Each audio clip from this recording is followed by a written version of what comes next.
أول شيء السلام عليكم بسم الله الرحمن الرحيم.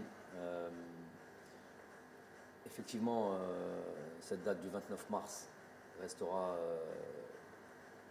à jamais gravée déjà dans nos têtes, que ce soit les acteurs principaux, à savoir les joueurs, tout le staff technique, évidemment tous les supporters et tout le peuple algérien, en tous les cas ceux qui suivent le football et l'équipe nationale. De par déjà l'importance de ce match-là, décisif pour cette qualification mondiale 2022, et évidemment de par ce scénario, on va dire, on n'a pas peur des mots, dramatique, où on est passé par tous les sentiments.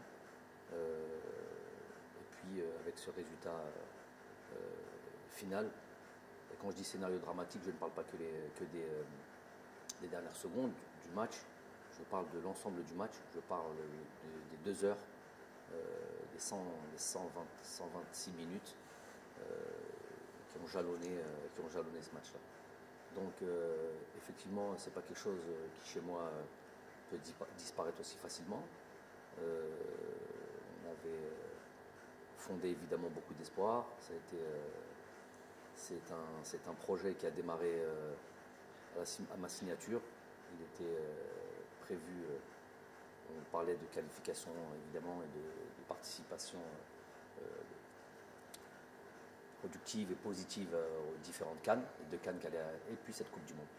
Donc il n'y avait pas évidemment, comme j'ai pu l'entendre ici et là, de résultats ou des objectifs de résultats dans ce contrat, mais on parlait quand même d'un contrat qui allait porter sur 4 ans et demi, et dans ces 4 ans et demi, il y avait deux compétitions intercontinentales qui étaient deux Coupes d'Afrique, 2019-2021, et cette Coupe du Monde. Donc c'était un objectif pour nous.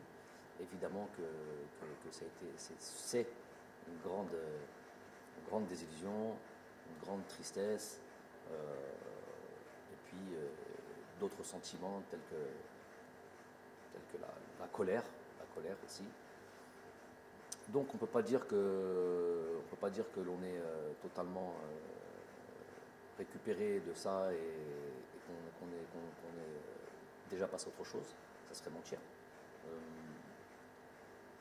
On est encore dans ce choc-là, dans cette, puis on ressasse ce match-là. Une personne comme moi qui est totalement investie dans mon travail, où je place mon métier quasiment au centre de ma vie, avec bien sûr la famille. C'est évidemment une lourde chose à porter, et qu'il va falloir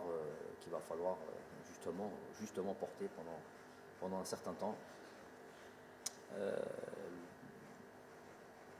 L'être humain, l'insan, il est fait d'oubli. Il est fait d'oubli, et c'est d'ailleurs la racine de mot insan. Et c'est sûr qu'avec le temps, les choses entreront dans l'ordre, et s'amenuiseront, le sentiment de tristesse, le sentiment d'avoir raté quelque chose. Mais ça restera toujours gravé en nous, et on le portera tout le temps. Donc ça va un peu mieux, pour répondre plus simplement à la question. Évidemment, chaque jour suffit à sa peine, ça va un peu mieux, mais ça reste quand même assez frais, et les sentiments dont je vous ai parlé au début sont toujours assez vifs.